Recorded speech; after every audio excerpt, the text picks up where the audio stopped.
Welcome to the podcast. We're here. It's Thursday morning. What's going on, Ross? Oh, so many things. We're having our windows cleaned, so if you hear a little in the background, it's some guy cleaning this window. It's out of view, so don't worry about it. You might hear our windows being cleaned, but you won't see it. You'll never see them be cleaned. You will never know what our window cleaner looks like, and that is your problem. I need to maintain a level of, of privacy anyway. Exactly. It's like that's me, and the relationship between me and my window cleaner is like very sacred, and I don't want to disrupt that. Your relationship with the window cleaner, it's very much just like eye contact while you're in the shower and he's outside cleaning.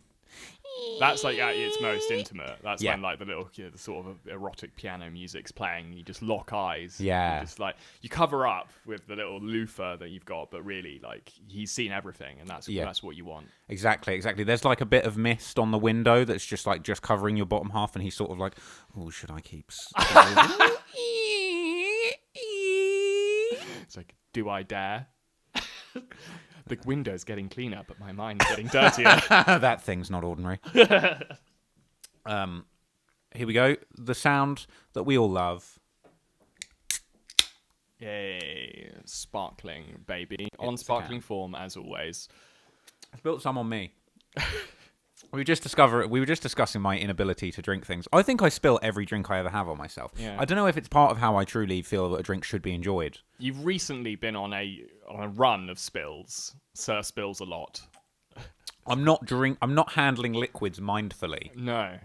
I'm not thinking like, okay, the liquid's got its unique properties. I spill it too far to the one side, it's going to come out the can. I'm just playing it fast and loose with the liquids, Accidentally spilled some. If the liquids fall, they fall. Yesterday I saw you walking around with something grape flavored, and I was just like, well, that's the beginning of the end right there. That's dicing with danger. You saw me with something grape flavored. You left the room and you came back, and I was kneeled down, blotting the carpet. I believe the phrase you said to me was, the worst possible thing has happened. It had. The thing is, like, you spilling stuff is not...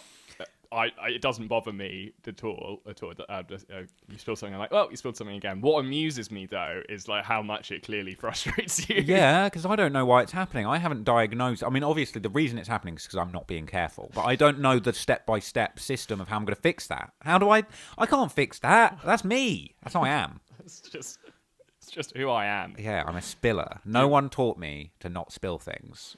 Oh, it's the window guy. Fuck. Oh, scared me. Oh no, another spill! Get down! Oh my god! It's drips! It's water everywhere! My entire house is being spilled! I hope you can't hear this. That'd be weird. We've already spoken about the carpet stain man coming and us considering him having mythical qualities. Now we've got the window cleaner. He can have mythical qualities too, somehow cleansing the windows of our soul. Do you think it's because we've been in lockdown for a long time? We've become like one of those uncontacted tribes. Yeah. So there's just like when David Attenborough appears, we're just like, oh, cool, man. Like, it's you. Like, Are you some sort of god? You know what it is, right? It's like you've got those ancient tribes that are completely untouched by technology, but we're a tribe that's been untouched by anything but technology. Yeah, exactly. Is it if it's not a Reddit reference, I don't understand it. Upvote. How do I upvote this food in the supermarket? Oh, you've got some skills that you learn off of the internet. Where on the web? How can I get that information online immediately? How can I get it? Oh, it's like a big YouTube place. Yeah, we call these universities. What? YouTube versities. Huh? Yeah. There's nothing more disrespectful than when someone's trying to explain something to you, and instead of going, I don't really understand that, you just go, Huh? Huh? Yeah, you just let noise fly out of your already agape mouth. Huh? Because you add a question mark onto that noise. You go, huh? By going up at the end to indicate that you're making a question, but all you're really doing is making an involuntary noise in reaction to your own idiocy. Tell you what, let me make a couple of noises, and you tell me what emotion I'm trying to convey. Oh, I think this is... Okay. Okay, yeah. Okay, I'll start with the easy one. This is the one we've just described, right? Just the... Huh? Yeah. Here's a different one. Huh.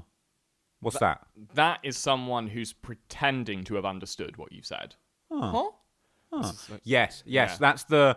Oh, you know what I'm talking about? And it's the sort of like, I don't want to outwardly admit I do not know what you're talking about, but I want to make a noise that's not quite enough of an affirmation that if I was really held down to it, you couldn't say, oh, but you said you knew what I was talking about. So it's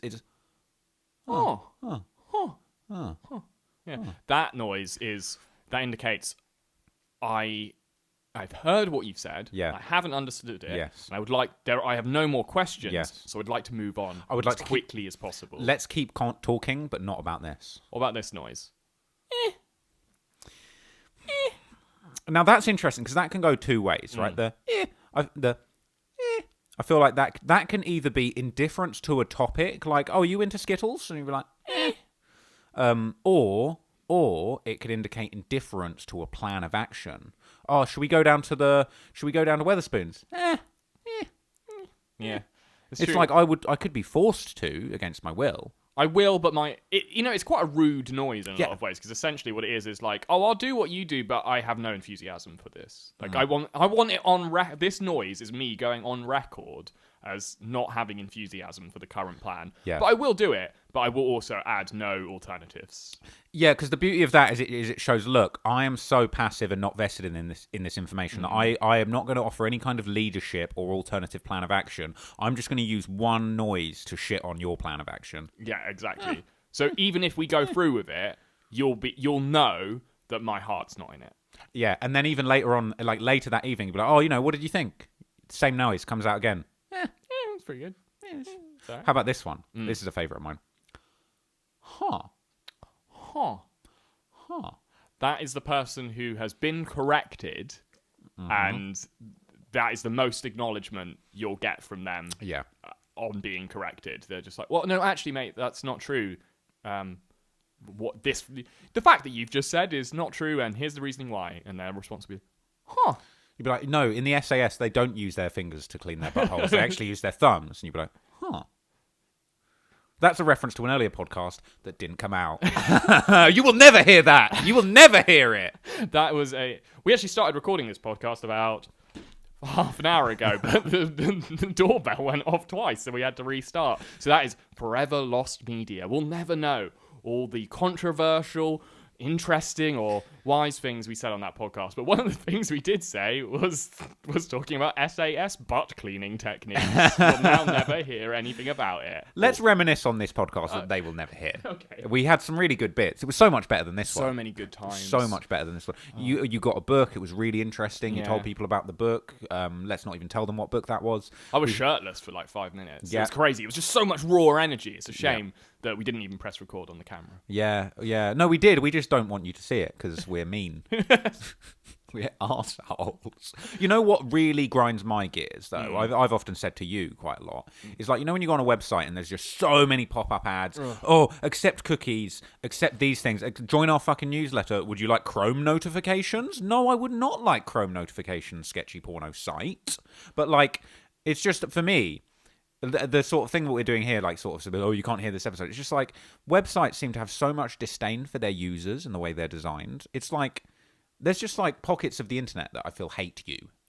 Definitely. You know what I mean? Well, some internet places, some websites, I like to describe as attention farms. Their whole reason for existing is just getting eyeballs on the website for advertisers. And you might say, is that any different from what you do, Ordinary Things? And the answer is no, not really, but I actually enjoy what I do. But there are these websites, and I would especially like ones that purport to be journalism websites, but are really just like cultural analysis. Just like, what would Trump think of Wonder Woman, the new film? It's good or not good, probably. That kind of like non-opinion, non-journalism. Yeah. And you go on websites like that and shout out Vulture, for example. I'm just going to throw out an attack on one website in particular. And it's just, you get inundated with like, oh, you better consent to us throwing as much advertising in your face as possible. Otherwise, you can't read our article about the third Wonder Woman film. It might have an actor that you know in it. You know what? I the thing that irks me is the double standard on advertising of just like, oh no, Trap Lord Ross, you're demonetized. We couldn't possibly run an ad next to a video about, say, XXXTentacion beating up his girlfriend and all the case around that. However, if it's the Telegraph or the Daily Mail, let's have an article about a man getting his head caved in by thugs. And it's just inline ads for shit all the way through. Today, on the 5th of September 2017, Steve Johnson had his head literally kicked into pulp by a gang of raging youths who, and nice little advert for some shoes from fucking Aldo.com, he'd had his head caved in into complete mush. His family were crying beside his lifeless corpse, and nice little advert for some fucking series whatever shoes. Fuck 'em. My problem with the idea that you'll get journalists saying stuff like, oh, you can't make entertainment out of people suffering. You'll get real journalists like putting that line across in opinion pieces, and it's just like, that's what the news is. Maybe you can't make entertainment out of suffering, but have you seen my channel? What they're just admitting is that what they're creating isn't entertaining. It's just suffering. Yeah, that's exactly. all the news is. Exactly, just but documenting. For the most part. I don't know, man. It's just like the traditional like news media. It's just there's just so many double standards. They treat their audience with such disdain. They act like they're the arbiter of all facts when it's like they get it as wrong as anyone. We're all human, but it's like, I don't know, man. It's mostly online stuff, and I'm only talking about online stuff. Yeah, of course. Like there are real brilliant journalists. And, yeah, they're doing amazing work, of course. Day to day shit news that you end up the normal person will consume. Online articles, I guess that's my problem. Online article writing, and I will say it's not the newspaper's fault. It is actually consumers' fault for deciding that actually it's not worth paying for this kind of writing. It's not worth paying for this kind of information. I deserve it for free. And the thing about stuff that you get for free is it's usually worse quality than the stuff you pay for. And that's just that's what the internet has kind of done to journalism. There's more of it, and you can get as much of it as you can cram in your eye holes, but it will be of an inferior quality because you're not paying for it. Speaking of bad journalism, funnily enough, there's a great example of this at the moment. So there's like a hip-hop news channel that's come out, and they just deal with primarily completely falsified hip-hop news. So they'll just post a video that'll just be like, NBA YoungBoy shot dead at 21. What's this channel called? I can't remember. I'm not even going to give them shine because it's shit. But someone sent it to me. I think Trap Geek sent it to me. Shout out Trap Geek. Trap Geek Jimmy. Trap Geek Jimmy. Young Jimmy. J Money. You know what? Wait, hang on. Trap Geek. It's unfortunate. It's unfortunate that I can't see any letters in his name that could be converted to dollar signs. That's really unfortunate. The I've G got two. is your best. The Eek. The if thing is, he's not from the UK, so the G can't be turned into a pound. Is what you're saying. Or the E's. You can't turn the E's on the. You could turn the G and the E, so you could just be like dollar sign and then a slightly more E-looking dollar sign, and a pound sign. The pound doesn't quite have the same gravitas as the dollar for lots of reasons, especially now. Yeah, that's true. It's unfortunate we've recently Brexited because that basically has closed the door on me using the euro sign as an E. Oh yeah, that's true. It's unfortunate. It was real unfortunate. Goddamn euro. And my packages are arriving later as well. Ooh, I'm only worried about how it affects me, of course, because this is not a political podcast. No. Ever. No. You spoke about politics. You will now be dancing gunge. We should get a gunge tank. Let's get a gunge tank installed, right? Like Nickelodeon shit. And then anytime you mention politics, anytime either of us talk about politics too much, we're just like, you've been politics. Gunge, all green gunge falls down on you, and then carpet. And then mythical carpet cleaner man comes in and then gets to work immediately. You just want to hire the carpet cleaner man again. You just want him to come round. He's so good.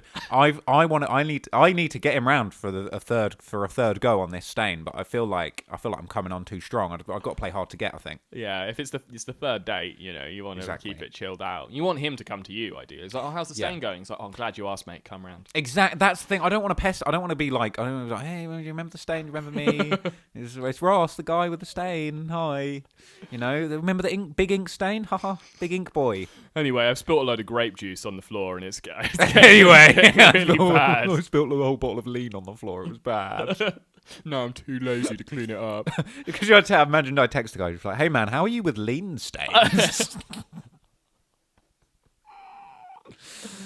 Blood. How are you with blood, lean, and printer ink? Question mark. We've had a real bad time in here. Asking for a friend. Also, comma, I need you to get some fingerprints on a candlestick. Don't ask why. You were great with stains. How are you with fingerprints and/or evidence? Question mark? Question mark. Smiley face. Emoji of the guy like holding his chin. I'm just not sure. Just throwing it out there. He replies one voice note. Huh. Oh dear. I'm not sure he's interested in the job. I think we've asked a lot of him, but he's come through every time. He has, and it's like it's not his fault that I make stains all the time. It's like his job is to just do the best he can at cleaning up my mess.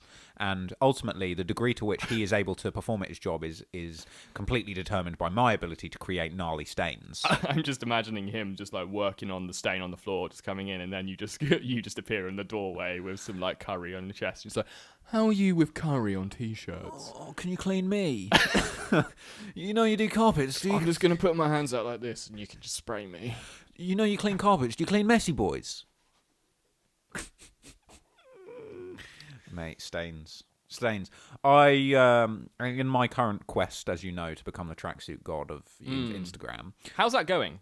It's going pretty well. So obviously, you're wholly responsible for this because you very generously gifted me a purple velour New Balance tracksuit at Christmas, which was absolute fire. I saw that and I went, "That's got Trap Law Ross written all over it." So Yeah. I was like, "Yeah, I'm getting that." Well, you showed it to me. I was like, "What do you think of this?" And I was kind of like, "Oh, that's dope." Thinking like, "Oh man, that's really sick. Like he's gonna buy that." Oh, and then it was for me. So who'd have thunk it? But I admire the tracksuit, you see. I like the uniformity of it. I think it's coming from like watching 1970s sci-fi films where everyone wore tracksuits in like their weird little cults. Yeah, Love that. Love I just like tracksuits. I like how they look, but they're not really my vibe. Like I can't pull them off. So it's nice to have a housemate who can.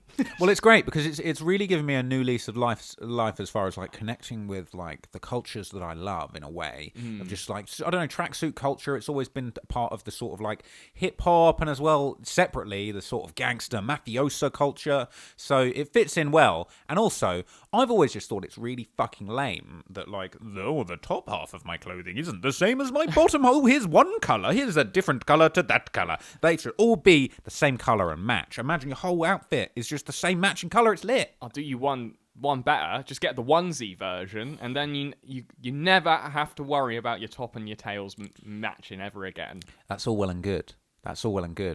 But when it comes to having a wee, if the onesie doesn't provide adequate flappage, you're in trouble. Because then you got to get the whole onesie down, pull it all down your whole body. Imagine you're rocking a onesie at like an event and you're in a public toilet. You go to a public toilet and you got to get your onesie all the way down past your dick. Probably got your butt out as well. Like one of these people that goes to the urinal with their pants and their trousers all the way down to the floor. I admire those people, the men who are just like, no, I'm here to piss in comfort.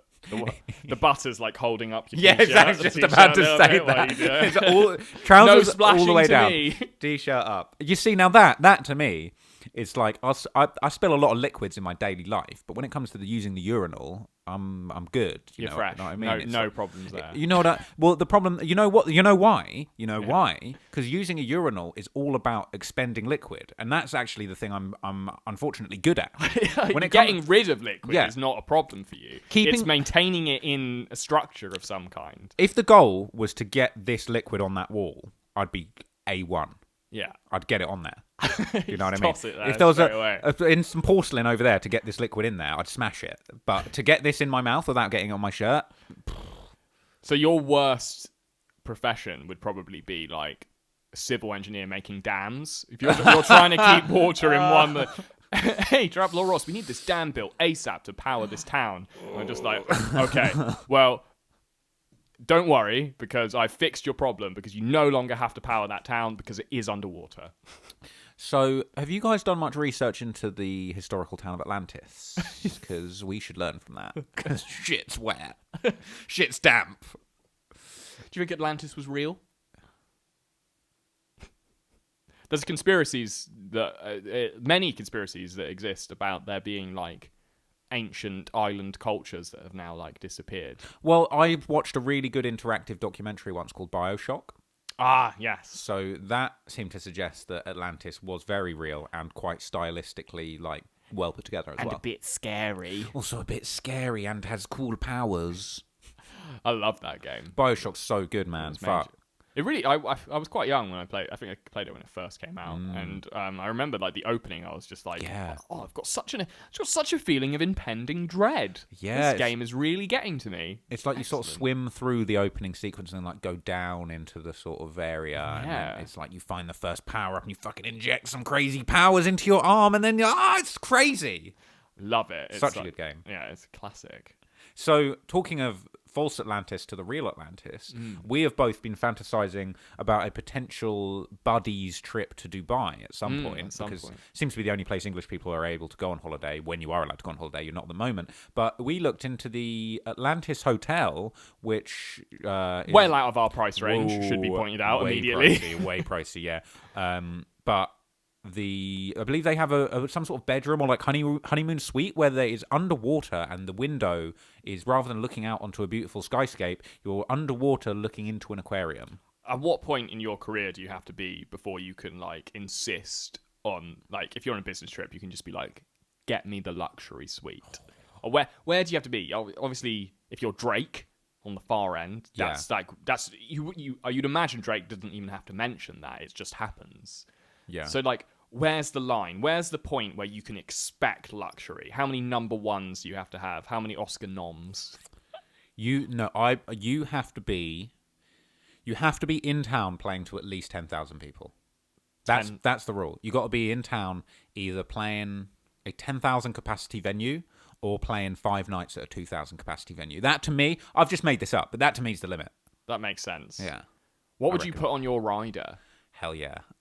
So we were discussing this the other night, right? And so there's I would say there's 2 or 3 different category of rider items, right? Could you explain to the good folks what a rider is? So a rider, it's usually a piece of paper detailing the demands of a celebrity, usually a performer that's performing in a venue. So let's say Drake will submit a rider to the O2 Arena when he's set to play there. And that rider will detail, these are all of the things that Drake must have in his dressing room / in his hotel / the way he must be treated. So it may include travel items like, Drake must be flown in first class, or Drake must be compensated X amount to be flown in on his own jet, right? So that's standard stuff. Then there's your refreshments, which is where you can get a little bit silly. So you got your Drake must have a full Spanish meat platter and an omelette making station with an omelette maker named Jose, or he will not perform. And then, but the third most exciting category, which I have picked up from the mythology of British singing blues legend Rag and Bone Man, who apparently requested every show that he received a framed picture of a cast member from the British soap EastEnders. And I think it was Phil Mitchell that he asked for. Who is just like, not someone you'd necessarily want a photo of just lying around. Yeah. If you want to know what if there's the American viewers that don't know who Phil Mitchell is, imagine Joe Rogan with no success. And also smokes cigarettes instead of cigars. Joe Rogan, but he smokes cigarettes instead of weed. He drinks beer instead of whiskey, and he isn't funny. And instead of speaking for hours on a podcast, he speaks for hours in the corner of a pub to himself. Yes, that's spot on. Phil Mitchell. So that is what a rider is. But the question is, what would we have on our respective riders? What would you have on your rider? What's an item that you would ask for? Ordinary things. He's in town. He's playing a 5,000 capacity, so you can make silly demands. Sparkling water, man. Obviously, I want sparkling water before I do anything. I want freshly ground coffee if it's early in the morning. If it's not, I'd like maybe. A meat platter. Those are my basics. I want some sort of. I want meat nourishment, platter. But really the beauty of the rider is being able to demand things that you can't get elsewhere. Exactly. Silly. And also to like get off on your own sense of power. Yeah. And I think that's what I'd be most interested in. I would like to demand the green room be decorated in a way that I'd be comfortable with. Some sort of space age theme I would like. Stars on the ceiling. Oh, those little glow-in-the-dark stick-on stars like you have in kids' rooms. Mm-hmm. Yeah, something like that. I would demand that they redecorate every green room to a minimal standard that they could be packed away and then repeated. But like, I would like to, everywhere I go, I would like the room I'm about to go on stage from look exactly the same. Just out of pure, like, manifesting my own power. Like, I'd be at this point, we assume that I've already gone mad with power. Already mad with power. Yeah. And I would also like I would like them to get a stranger off the street to talk, to just be in the room. Nice. So I would like, I put in my rider. Yeah. But in case I'm bored and I just want to like make small talk with someone, I would just like them to just like have someone in the corner of the room for me to just like converse with. And he's got to have nothing to do with. He can't be an intern at the venue. No. They've got to find like a real authentic person, because at this point, if I've gone mad with power, I need to like connect with real people. Yeah, exactly. And occasionally like big myself up and feel superior to them. Yeah, totally. So I would just like, in my rider, I would just specify one stranger in the corner. I like that. Brackets, safe looking. Safe looking, yes. I wouldn't want a crazy person in my green room. But what about you? What do you put on your rider? That's good. Yeah. I agree with you. Sparkling water must have 100%. But it must be. I'm all about the specificity. So it's got to be must be sparkling water. Brackets, premium brand. Above $2.99 per bottle. We're talking Voss water. I would have brackets.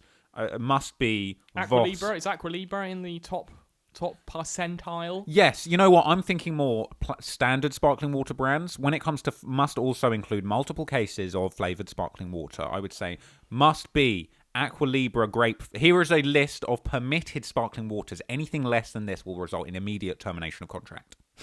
Must be Aqua Libra grapefruit flavour or similar. Must be LaCroix. Or equivalent. LaCroix, any flavour except for lime or lemon. Yeah.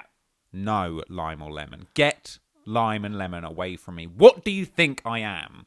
Sorry, go on. That's your sparkling water quota. But what's your power rider move? Power rider move is I want a trained professional sushi chef on hand to make me sushi boats. And I don't want to arrive in him. I don't want to arrive and he's made a bunch of prepackaged sushi. No, I want to see that sushi being put together. I want to see what goes in it. I want to make sure that there's no funny business going on with it. I'd like my sushi served to me on a naked lady. That would be good. Preferably with big cans. Big old boobs. Not because I am some sort of rock star who demands everything. No. I just want the largest surface area possible to store my sushi on for me and my buddies. Just happens to be a lady with big old boobies. Yeah, she can be real fat too. If that's what it's not. It's not a shallow thing. It's just like if I am going to have like high quality. The fact is, if you want high quality sushi, it's probably going to come from a place that serves it atop a naked person. Yeah, and it's just like you got to specify as well. Naked person must have been cleaned in at least the last. Naked person. They must have been cleaned in the last 48 hours. I'm sure. Do you think that's part of the protocol for the naked sushi server position? Like you probably shower, disinfect. Yeah. In Corona times, it just seems so debased now. You know what the finesse is? When you serve raw fish on top of a naked woman, you can't tell the smell from the smell. Oh, that's... Sorry, that's wordplay. I'm saying that's empowering. It's empowering to something. The point, I always remember the picture of Eddie Murphy when he's eating it. That's how I first was aware of it. There's a picture of Eddie Murphy from the 1980s where he is eating sushi on like a beautiful balcony in Europe off a naked lady. And he looks so indifferent about it. He's just like, this has become my normal now. That's just how we get served sushi. I don't want to do the impression because it's wrong, but imagine Eddie Murphy goes to a normal restaurant and they serve him sushi that's not on a naked lady. It's just like, yo, what's this? Like, what? Where's the lady? Where's the rest of my sushi? Once you've been in that position and have the inclination to enlist the services of a naked sushi person,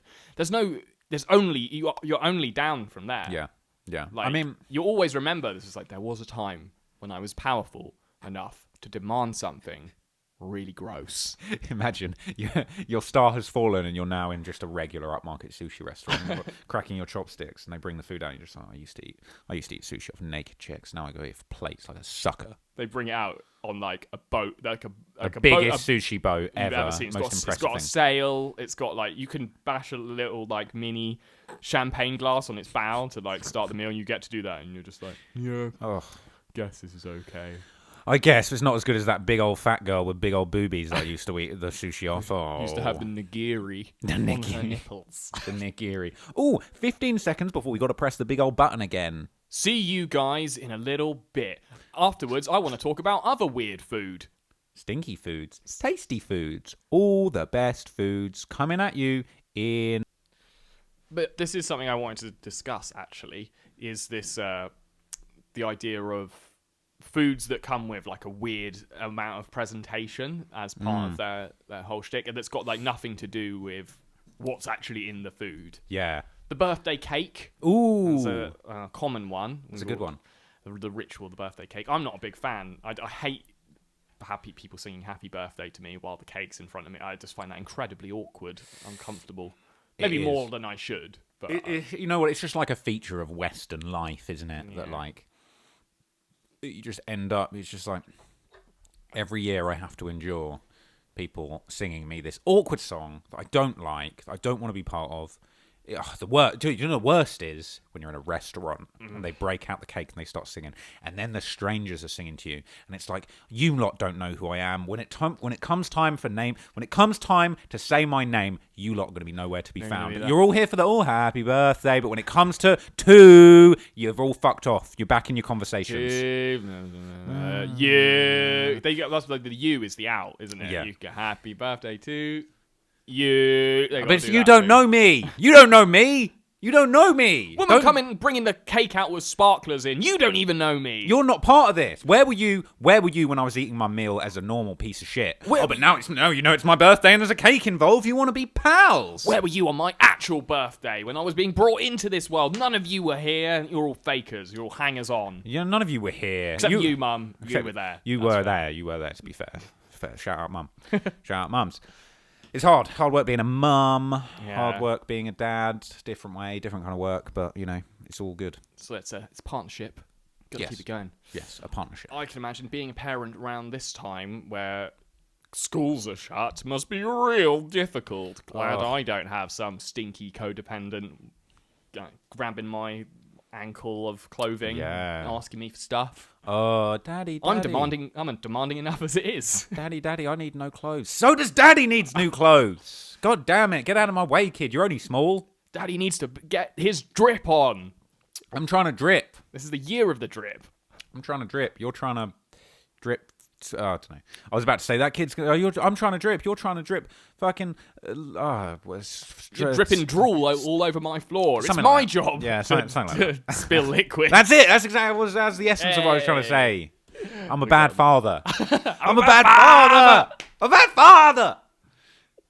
I feel like I'll be an alright father when the day comes. Yeah. I reckon I'll step up. You want to be a dad? I'm not Dan ready. Ross? I'm not ready, but I feel like I have it in me to step up when the time comes if I got to, And once that comes, I'm gonna go all in. I'm ready.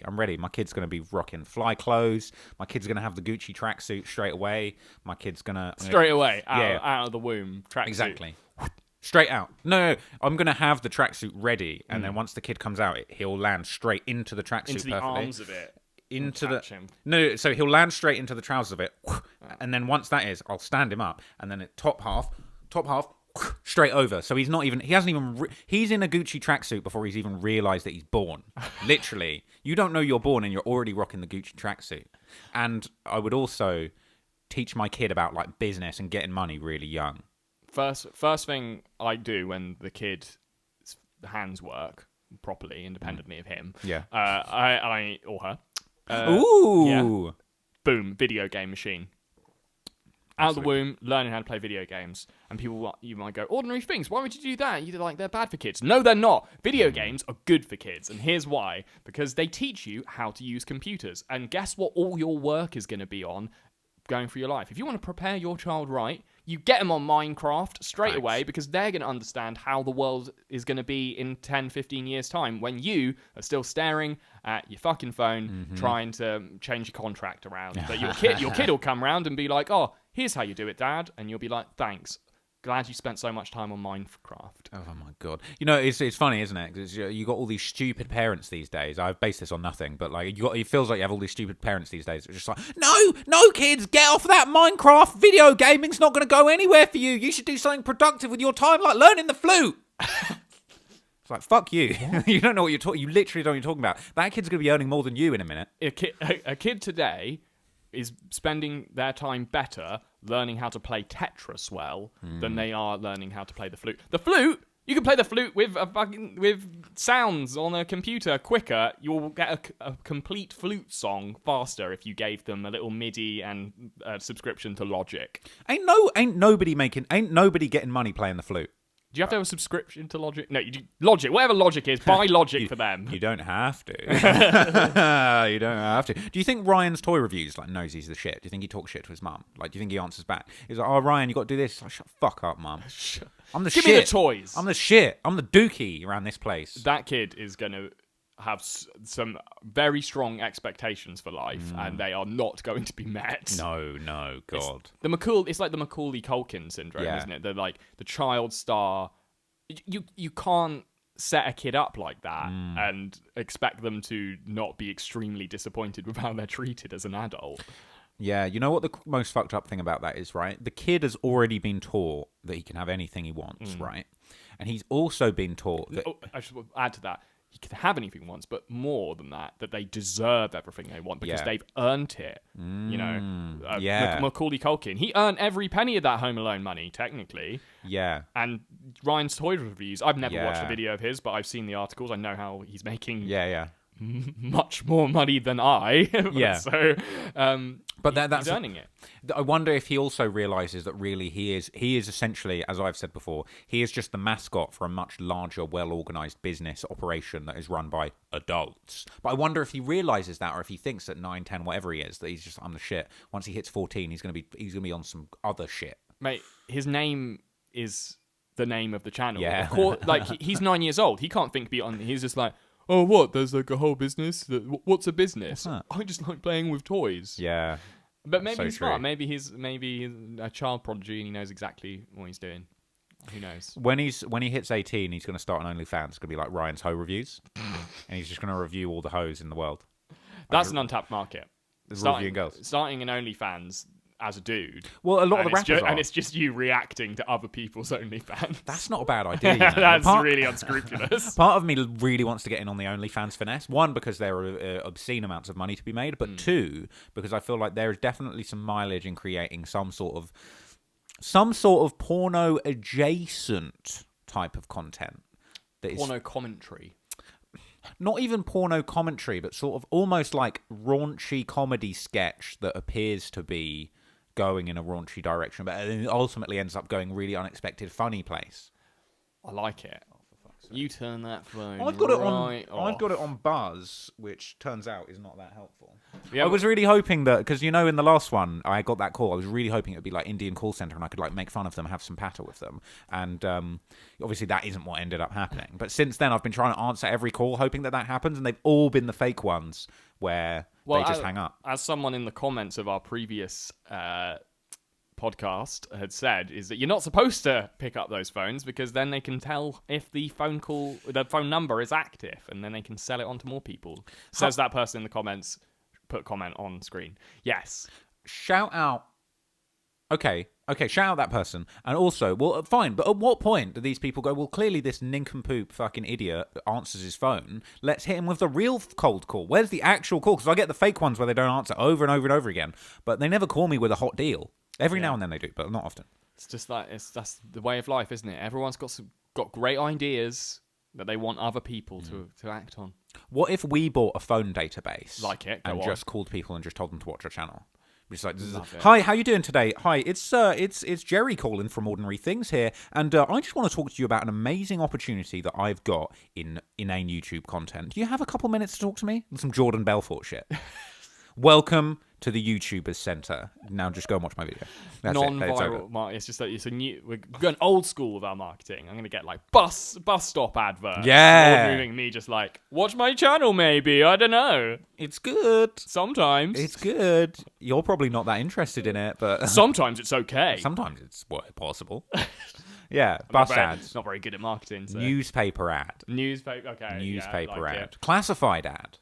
Classified. Yeah. All good, right? We could respond. Just a little one, like not even a full page ad. Just like check out my YouTube channel. Male, late 20s, currently seeking audience females. Members. Currently seeking audience members, male or female, age any, to consume and comment on inane content. I like it. Brackets, no weirdos. Another brackets. Actually, I take that back. Please, weirdos, please. Ideally. I love weirdos. I'm one of them. Another brackets.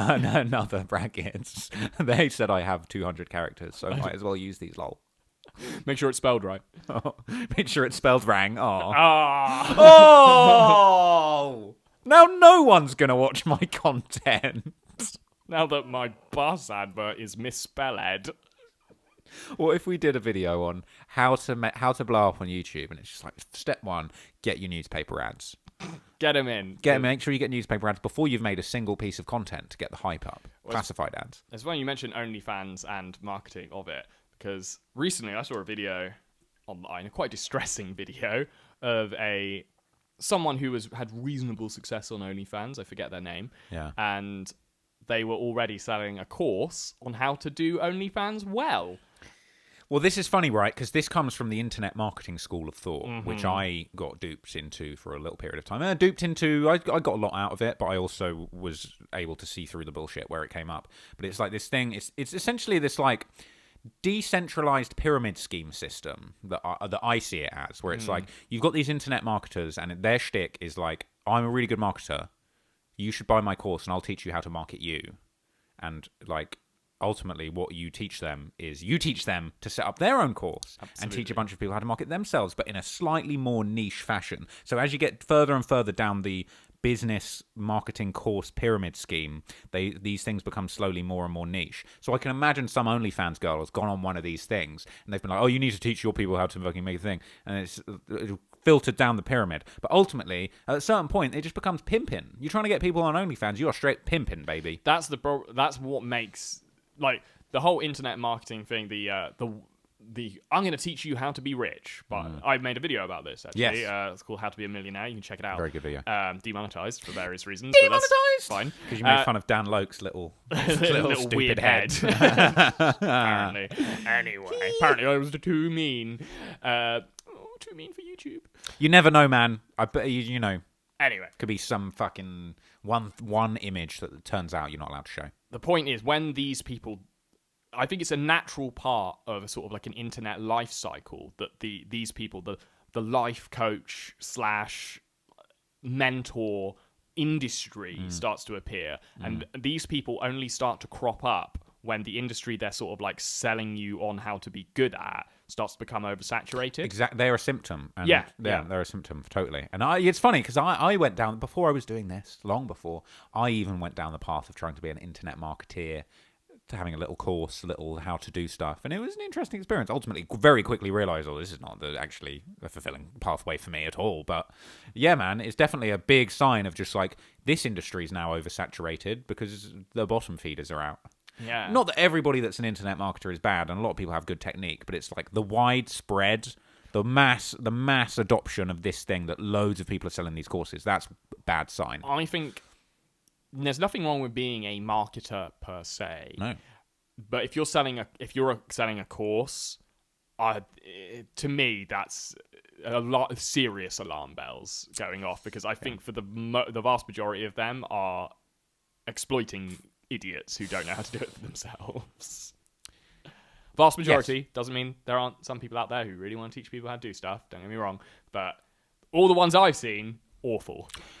In their defense, I have paid over the odds for internet marketing classes at a certain time in my life. I got a lot out of it. I actually got a lot out of it. I personally would attribute a combination of, one, I picked somebody that I liked their shtick. A lot of people selling the same shit, but I didn't like their shtick, so I didn't want to hear it from them. I want to hear from this guy. He had a pretty good shtick. Spoke to me. But then also, paying over the odds for something like that, the fact that you've essentially given this person, you've been finessed out of a lot of money, makes you want to take it seriously. And often a lot of the advice in there is, shit, you could have got elsewhere. But the fact you've paid over the odds for it is what makes you take it seriously. You're like, I've spent fucking hundreds on this thing. I'm going to learn this. I'm going to implement this in my business. And by God, I'm going to make this a success. It's the same logic of that I'm going to hire a personal trainer vibe of just like, yes, I'm going to hire a personal trainer, and then because I've spaffed so much money on this person who I don't want to hang out with me, you're forced to make the most of it.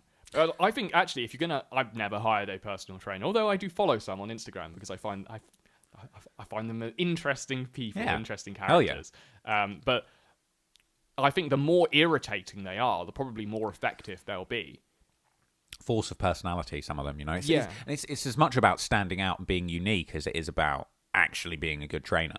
Yes, absolutely. There's a degree of self-punishment going on as well, of just like, I'm gonna have this person inflicted on me twice a week until I'm buff. That's so true. That's so true. Yeah, well, you know what? I think there's actually a real lot to be said about like making like financial commitments and like creating financial jeopardy around things you want to do. Perfect example is us, right? We wanted to do this podcast. We wanted to take it seriously. And the day come, we were like, we're going to buy these mic stands. And we got them. Now we have to take it seriously. Now it's like, if I don't record the podcast, I've wasted 90 quid on that mic stand. And that I can't live with. In many ways, life is a series of gambles. And if that is true, and it's undeniably true, if you ask me, the more you put in on the gamble, the more you're going to get out of it. If you're going to spend your life gambling, which you inevitably have to, then you've got to put on some big bets sometimes, something that you're sure of. And if you've got a thesis that works in, you got to keep going. And if things don't go well initially, you got to buy the dip. Buy that dip. Got to buy that dip. Bitcoin.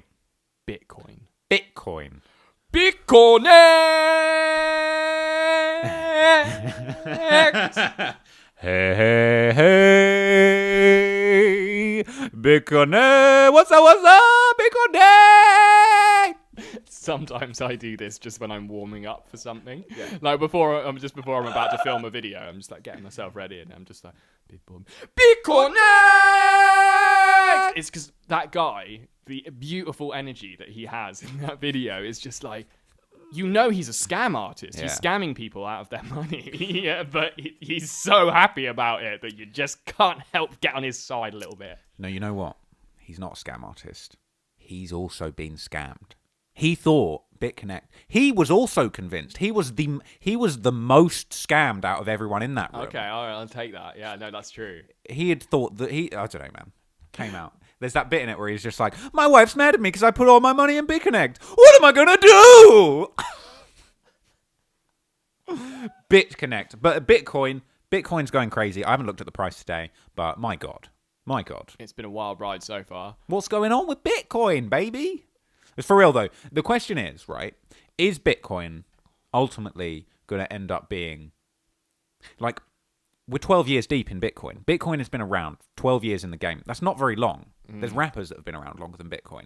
Eminem's been in the game Certainly longer than Bitcoin. currencies that have been around longer. Okay. I don't know why I had to make it that right. But there are plenty of currencies been around longer than Bitcoin. Yeah. But, how old's the US dollar? I don't know. Old as balls.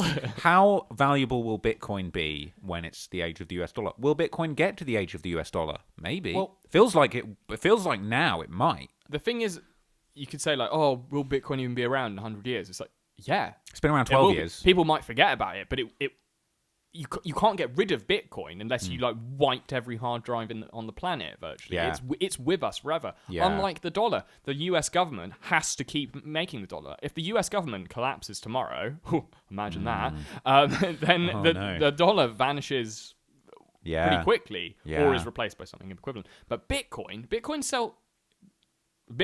will keep on existing forever because it's theoretical. It is code.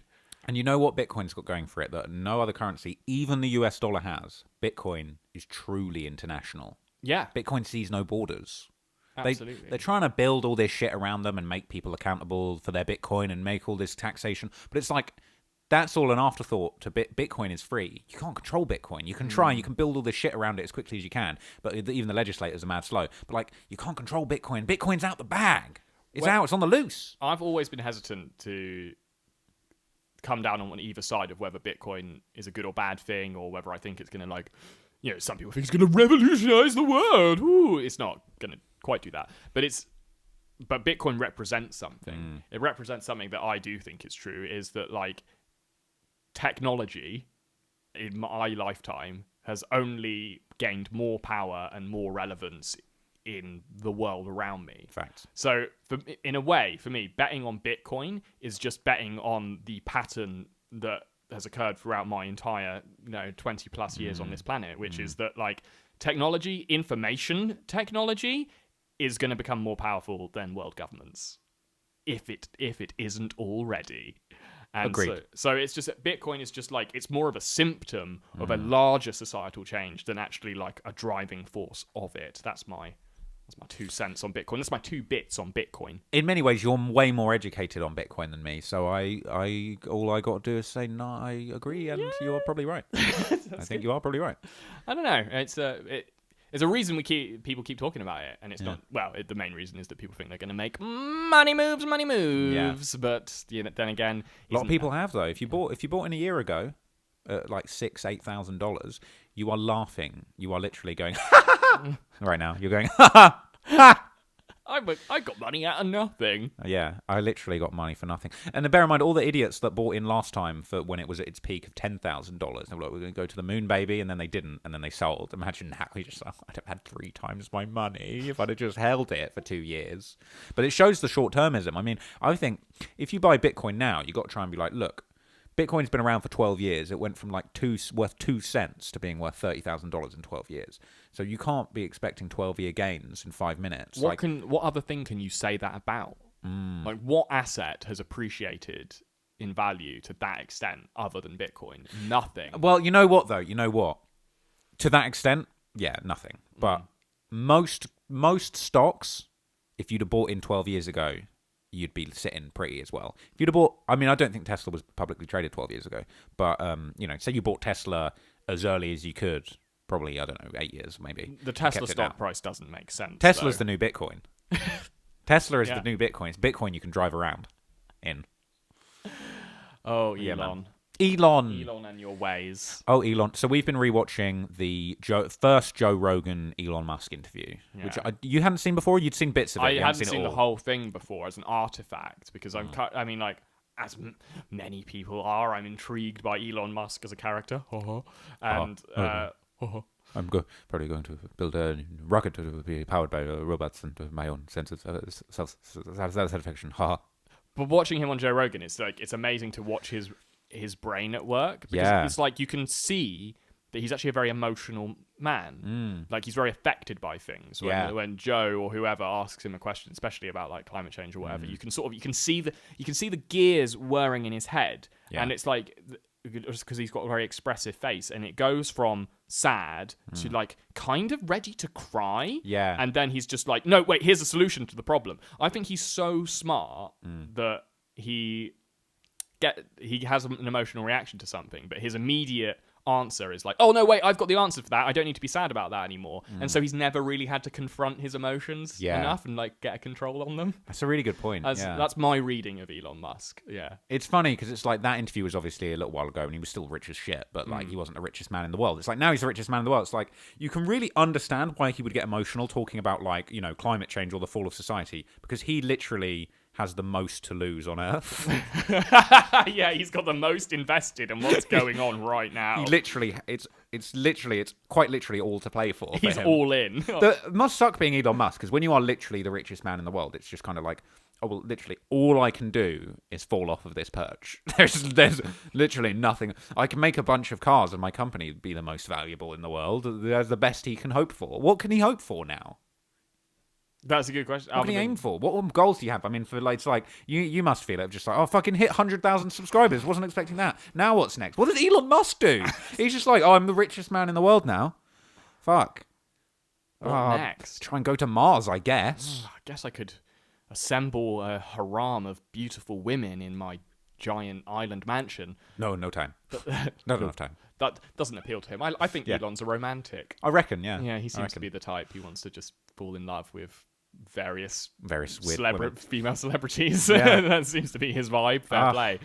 Elon, what life? That's how you want to play that game. I'd like to fall in love with a cute female celebrity. No, that'd be weird. Preferably, I'd want her to be nice to me. Only if she's nice to me. Only if she treats me right. They never treat me right. Yeah, crazy. Elon Musk, what a legend. What a legend of the game of life and money.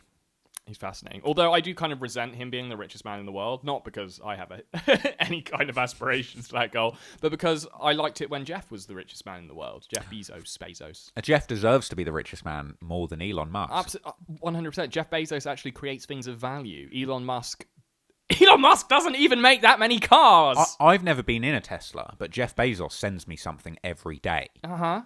Yeah, exactly. Like, we've literally... I got this from Jeff.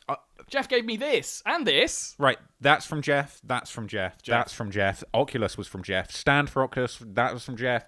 Table was not from Jeff. Computer was not from Jeff. Cans of drink from Jeff. Mouse from Jeff. Mouse mat from Jeff. Computer screen. Everyone listening to this in a room right now, look around your room and tell me how many of those things that Jeff Bezos gave to you out of the kindness of his heart and because you gave him money. Think about it. The monitor we're looking at ourselves on now, from Jeff. The lights that are allowing you to see our faces now were from Jeff. These chairs weren't from Jeff, actually. All hail Jeff, the baldy peanut-headed king of commerce. There are literally... I would say there are probably less than 5 things in this room that aren't from Jeff. And they're the worst things in this room, frankly. The stain wasn't from Jeff. Jeff didn't cause the stain. Jeff didn't cause the stain. The stain was caused by ink from a printer that was not purchased from Jeff Bezos. I would say that's why it all went wrong. Yeah. You went to some brick and mortar office supply store. Brick and Morty. Picked it.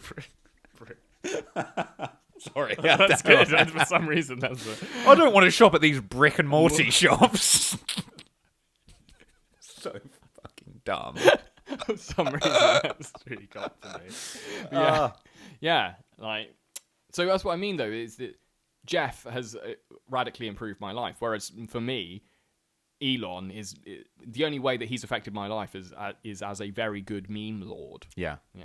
Although, having said that, I think if I met either one of them, I'd probably get on better with Elon Musk. I think we've got a similar sense of humor, whereas Jeff, it's still uncertain if he really has one, like a proper sense of humor. He's got the laugh, obviously. But, the thing is, I think if we met Elon Musk, we would have a good conversation with him on a meme level, kind of piss-taking level, culturally, because he gets it. But if I met Jeff Bezos, I think he'd give me a dressing down like my dad or like a father figure kind of thing. And you'd take it as well, because he'd probably have some good advice to give you on how to run your life. God, imagine how embarrassed and timid you would end up being if you met Jeff Bezos and he asked about what you do. Okay, well, nice to meet you. So what do you do? And be like, I kind of make these silly little YouTube videos for a living. Oh, it's all right, it's not really. you make all the stuff, so it's not quite.